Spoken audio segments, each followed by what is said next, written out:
বেদের মেয়ে জ্যোৎস্না রে তুই, বেদের মেয়ে জ্যোৎস্না।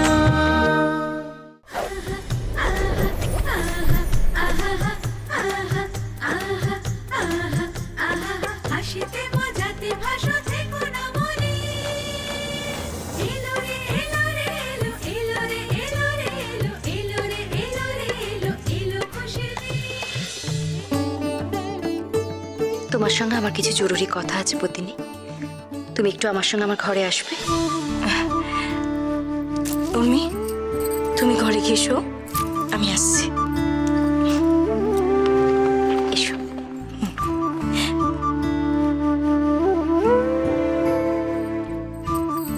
সেনাপতি কন্যা, হ্যাঁ বলো, আমার আপনাকে কিছু বলার ছিল। কি বলবে তুমি বলো। রাজকুমার কাঞ্চন আপনাকে ছাদে ডাকছিলেন। রানীমা, রানীমা, আপনি বরং এগোন, আমি আসছি এক্ষুনি। আচ্ছা বেশ, চলো।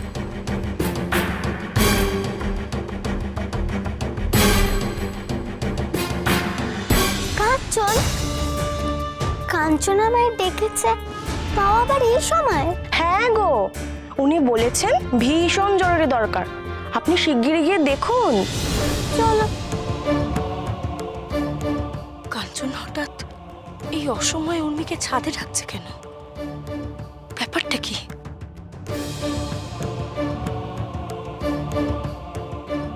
উর্মি,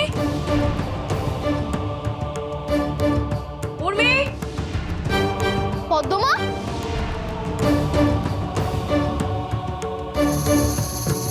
পদ্মমা তুমি এখানে কি করছো? তুমি কাঞ্চন, তুমি এখানে? হ্যাঁ। হ্যাঁ মানে, তাহলে তোমার নাম করে উর্মিকে কে ছাদে রাখলো?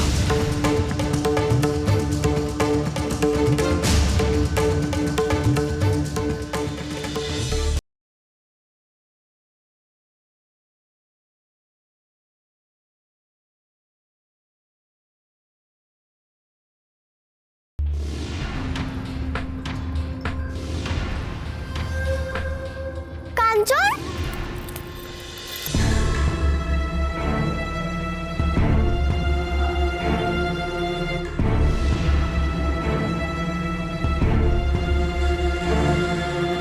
কাঞ্চন,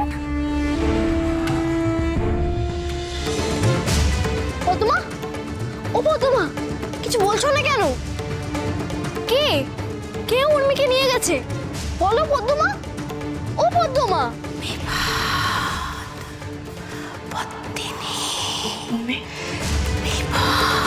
উর্মি, পদ্মমা,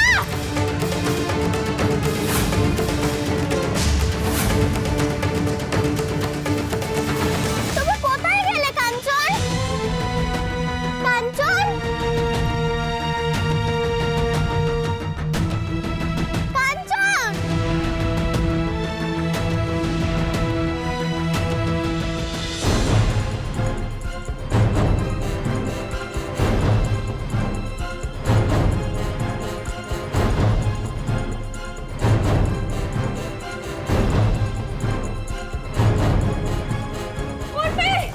পদ্মমা, পদ্মমা, ঠিক আছে তো? ঠিক আছে। কাঞ্চন,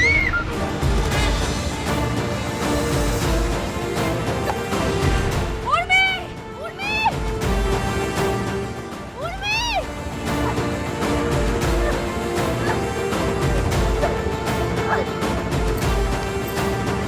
কেউ আছো?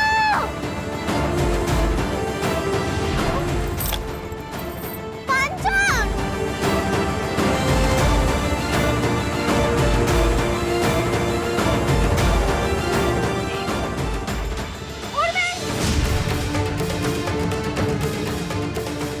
কি ব্যাপার বলুন তো? পদ্মিনী উর্মির নাম ধরে এরকম চিৎকার করছে কেন? আবার কোনো বিপদ হলো নাকি?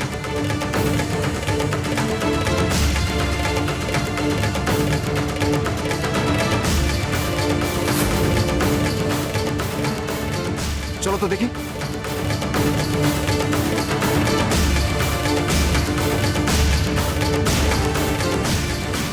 অবশেষে সেই মহেন্দ্রক্ষণ উপস্থিত। সবই প্রভুর ইচ্ছে।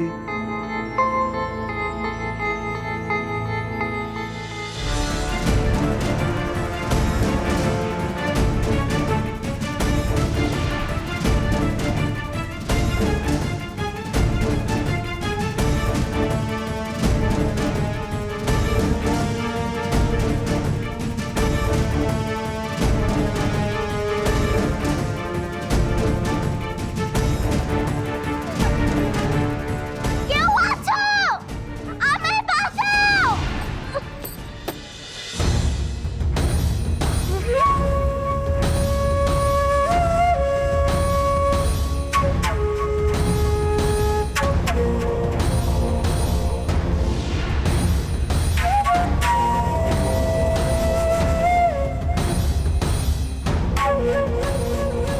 আমার এতদিনের অপেক্ষা শেষ।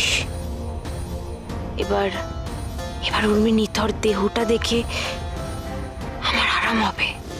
উর্মি, তুই ভয় পাস না মা, আমি আসছি।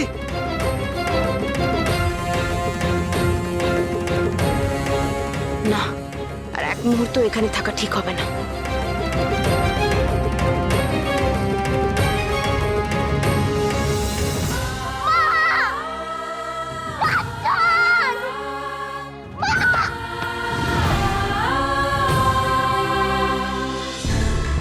কই মাছের প্রাণ ছটফট করবে, তবু সহজে বেরোবে না। তবে আর বেশিক্ষণের অপেক্ষা নয় উর্মি, এক্ষুনি হাত ফসকে নিচে পড়লে বলে। সবই প্রভুর ইচ্ছে। উর্মি!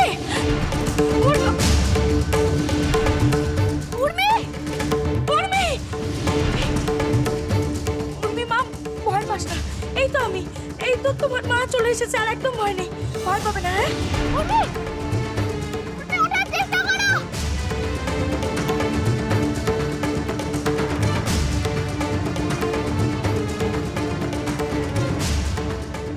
উর্মি, প্রথমে হাত ধরো! হাতটা বাড়াও, হাতটা বাড়াও। উর্মি!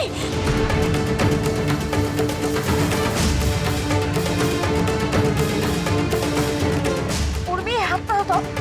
উর্মি, হাতটা শক্ত করে ধরো।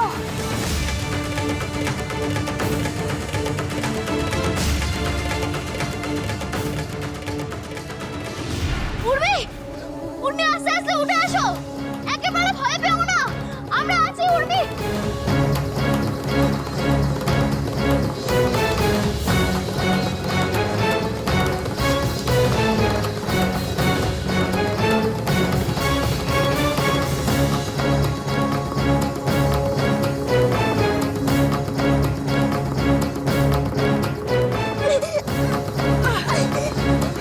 পারছি না! পারবে, পারবে। আস্তে। পারছি না!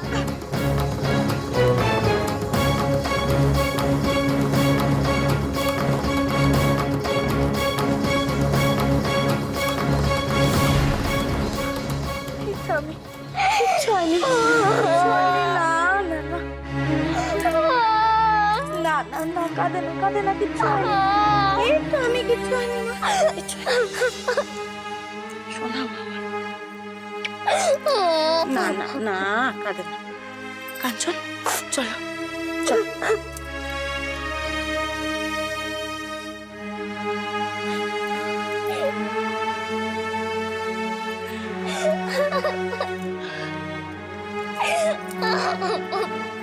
কাঁদে না। উর্মি! উর্মি! উর্মি! উর্মি, ঠিক আছে তো? উর্মি! বাবা! টুকুর জন্য কি সর্বনাশটা ঘটে যাচ্ছে? তুই ঠিক আছিস তো মা? তুই ঠিক আছিস তো? আমি একদম ঠিক আছি। তুমি থাকতে, মা থাকতে, কেউ আবার কিচ্ছু করতে পারবে না। কিচ্ছু না। কামিনী কোথায়? আশেপাশে কোথাও লুকিয়ে নেই তো? তাহলে তো মহাবিপদ। একে তো উর্মি প্রাণে বেঁচে গেছে, এর এরপর যদি কামিনীও ধরা পড়ে যায় তাহলে তাহলে তো আর দেখতে হবে না।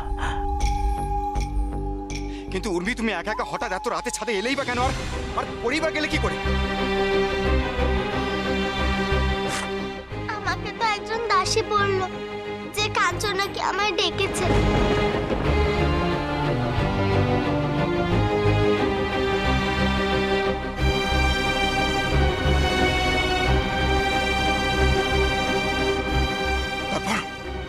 তারপর আমি ছাদে এলাম, এসে কাঞ্চনকে খুঁজছিলাম। ঠিক এমন সময় কেউ যেন আমার পেছন থেকে ধাক্কা মেরে ফেলে দিল।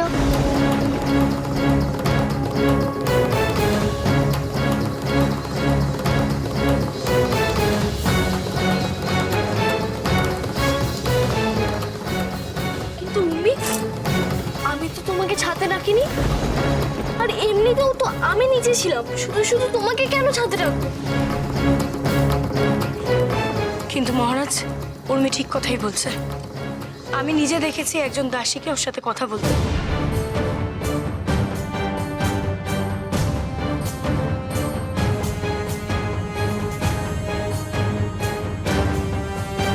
প্রহরী, এক্ষুনি সমস্ত দাসীকে রাজসভায় ডাকো। আমি জানতে চাই যে কে এই রাজপ্রাসাদে বসে এমন ভয়ঙ্কর ষড়যন্ত্র করছে। যাও।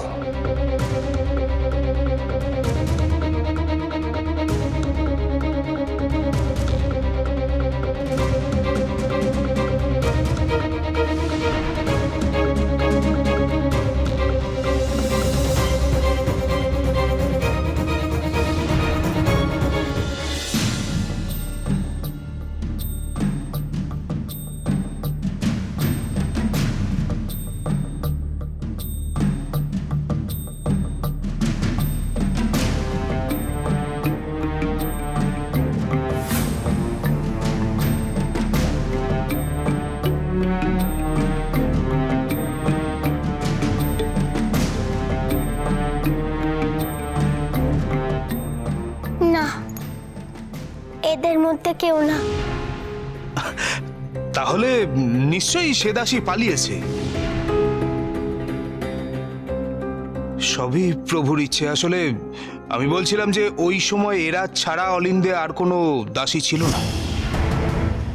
ভুল বলনি বটে, কিন্তু তাকে এক্ষুনি খুঁজে আনার ব্যবস্থা করা হোক। এমন ঘৃণ্য কাজ যে করে তার কোনো ক্ষমা নেই, আর তাকে কিছুতেই পালাতে দেওয়া যায় না। উর্মি, উর্মি মা, তুমি তুমি ঠিক আছো তো? আমি তো খবরটা পেয়ে ছুটে চলে এলাম। তুমি ঠিক আছো তো? দিদি, দিদি শান্ত হও, কিচ্ছু হয়নি উর্মির। উর্মি ঠিক আছে, তুমি এত চিন্তা করো না। উর্মি যে ঠিক আছে এটাই তো আমার সবচেয়ে বড় চিন্তার কারণ। হাতের কাছে এত বড় সুযোগ পেয়েও আমায় সেই সুযোগ হারাতে হলো। ছি, ছি, ছি, ছি, ছি, ছি। কি লজ্জার ব্যাপার।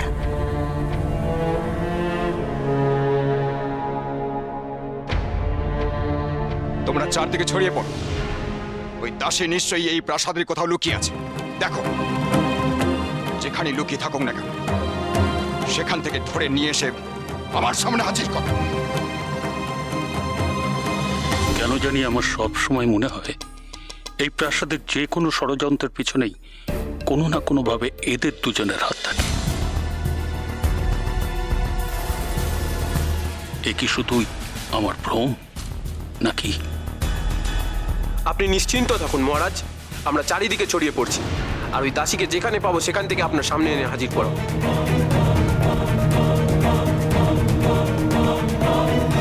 তোমরা আসতে পারো।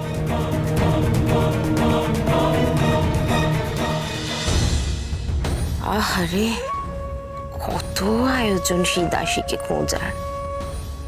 কিন্তু কিন্তু মহারাজ সবচেয়ে বৃথা যাবে। এখন সেই দাসী এখান থেকে সব কিছু থেকে অনেক অনেক দূরে চলে গেছে। কেউ চাইলেও আর জানতে পারবে না এসব আসলে কার কীর্তি।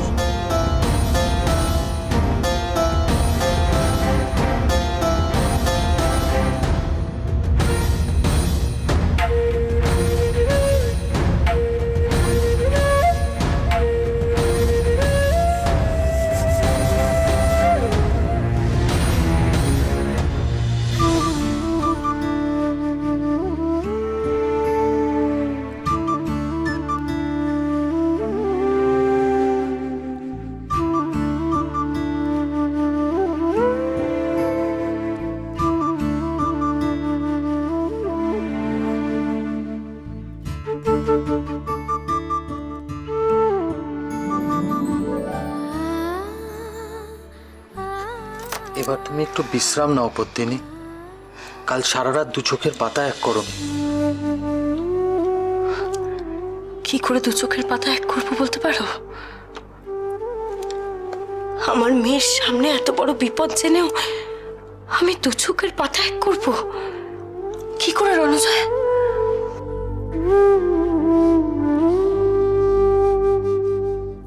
তোমার মনে নেই সন্ন্যাসী ঠাকুর কি বলেছিলেন? পদ্মের সাথে সাথে আমাদের মেয়েরও বিপদ ঘনিয়ে আসছে, আর এই বোধহয় তার সূচনা হয়েই গেল।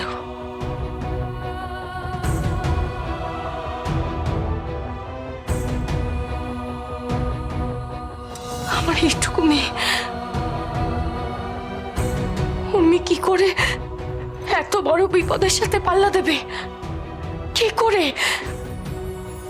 একটু শান্ত হও পদ্মিনী, একটু শান্ত হও। তুমি শুধু শুধু চিন্তা করছো। কাল রাতে যা ঘটার ঘটে গেছে, এরপর উর্মির কোনো ক্ষতি হবে না, আমি হতে দেব না। এরপর থেকে দেখো আমি ওর সব খেয়াল রাখবো, ওর কোনো ক্ষতি হতে দেব না। না না না রণজয়, রণজয় তুমি বুঝতে পারছো না, এ কোনো সাধারণ বিপদ নয়।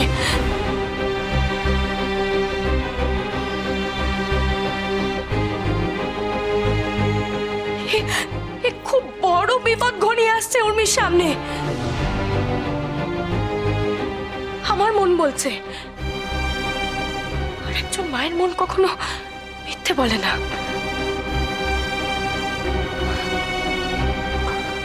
আমি বুঝতে পারছি পদ্মিনী, কিন্তু তুমি। হ্যাঁ আমি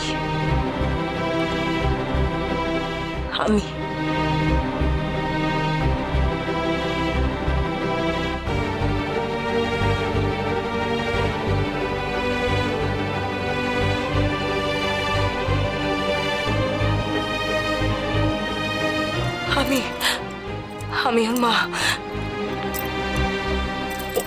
ওর মা বলছি। ওর সামনে কখনো বিপদ আসতে দেব না। আমি বেঁচে থাকতে ওর কোনোদিনও বিপদের আঁচ পর্যন্ত গায়ে লাগতে দেব না, কোনোদিনও না। আমি আমার প্রাণ দিয়ে হলে ওকে রক্ষা করব।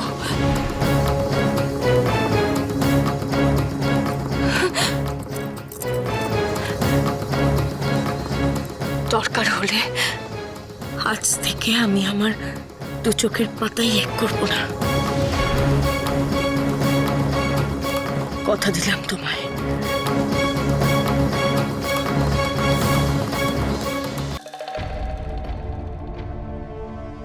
সারা রাত না খেয়ে থাকলে শুধু নিজের শরীরকেই কষ্ট দেওয়া হয়, আর কিচ্ছু হয় না কামিনী।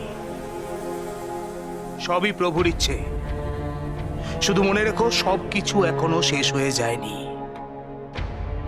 আমি মানছি আমরা একবার অসফল হয়েছি, ঠিক। অসফল? অসফলতা কামিনীকে মানায় না। বিশেষ করে কোনো কিছুর জন্য এতদিন ধরে তিল তিল করে অপেক্ষা করার পর অসফলতা একেবারেই কামিনীকে মানায় না। ওই একরত্তি মেয়ে উর্মি আজ আমার হাত থেকে বেঁচে বেরিয়ে গেল। দেখো কামিনী, কিন্তু কোনো কিন্তু নয়, কোনো কিন্তু নয়। উর্মিকে আমার রাস্তা থেকে সরাতেই হবে, তবেই কাঞ্চন হবে লক্ষ্মীর, আর মহাপদ্ম হবে আমার। আমার হবে, হবে কামিনী, কিন্তু তার জন্য নিজের শরীরটাকে তো ঠিক রাখতে হবে না? এসো, কিছু খেয়ে নেবে। এসো এসো কামিনী, এসো।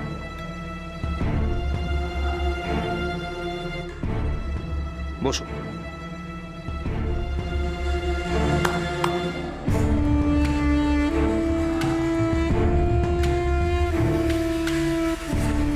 নাও, কিছু খেয়ে নাও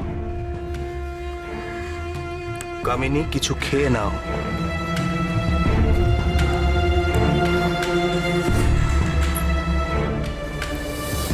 নিন না, খাবারটা খেয়ে নিন। মন্ত্রীমশাই এত করে বলছে না খেয়ে থাকতে নেই, শরীর খারাপ করবে। নিন, খাবারটা খেয়ে নিন। হ্যাঁ, এই তো খেয়ে নিন, খেয়ে নিন। না খেলে শরীর খারাপ করবে, খেয়ে নিন।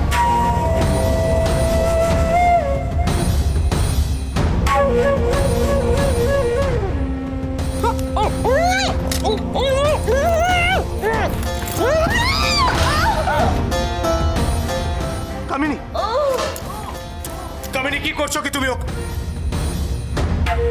যতক্ষণ না পর্যন্ত আমি উর্মিকে নিজের রাস্তা থেকে সরাতে পারছি, আমি মুখে অন্ন তুলব না। আর এবার আমি এমন কিছু একটা করব, এমন ভয়ঙ্কর কিছু করব যেটা যেটা কেউ কল্পনাও করতে পারবে না।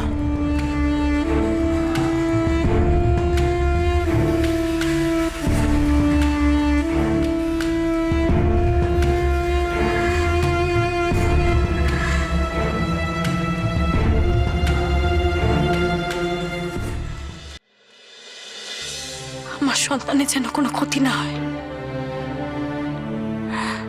তুমি ওকে রক্ষা করো ঠাকুর, ভালো রেখো। সেনাপতি পত্নীর মুখে হঠাৎ এমন কথা কেন?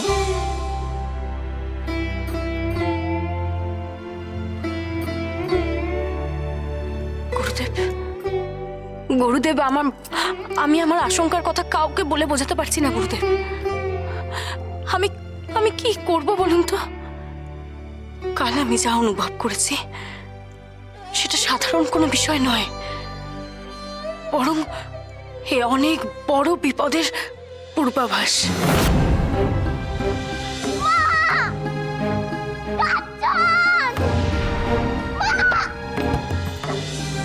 কেউ না বুঝলেও আমি তোমার চিন্তা বুঝতে পেরেছি মা। তুমি আজ যে বিপদের আশঙ্কা করছো, আমি অনেক আগেই এই প্রাসাদেটা টের পেয়েছি। আপনি সত্যি টের পেয়েছেন? প্রাসাদে কোনো বিপদ, সেটা আপনি জানতে পেরেছেন গুরুদেব? কিন্তু কি সে বিপদ?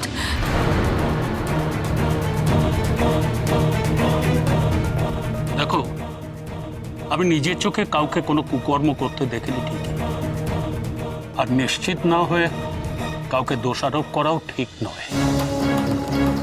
তবে একের পর এক ঘটে যাওয়া ঘটনা কাকতালীয় হতে পারে না বলেই আমার বিশ্বাস। তার মানে প্রাসাদে হঠাৎ চুরির চেষ্টা, অপরাধীর মৃত্যু, তারপর পদ্ম জাগরণের ঠিক আগের মুহূর্তেই উর্মির বিপদে পড়া, প্রাণ সংশয়, দাসীর নিখোঁজ হওয়া, এই গোটা ব্যাপারটাই খুব একটা সহজ নয় মা। অনেক বড় বিপদ আসতে চলেছে সামনে, যা এই রাজ্য, রাজপ্রাসাদকে তছনছ করে দেবে বলেই আমার মনে হয়।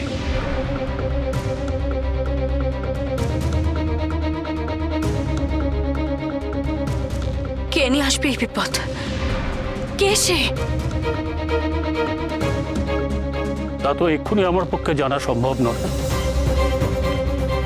তবে এটুকু বলতে পারি, আমার হিসেব অনুযায়ী যে এই বিপদ নিয়ে আসবে সে এই প্রাসাদের খুব কাছের মানুষ, আর খুব কাছের কারোর কাছ থেকে আসা বিপদ খুব ভয়ঙ্কর হয়, কারণ তারা সবকিছু জেনেই আঘাত করে। আমাদের এমন আপন কে আছে যে আমাদেরই সবচেয়ে বড় বিপদের কারণ হয়ে দাঁড়াতে পারে? কে সে?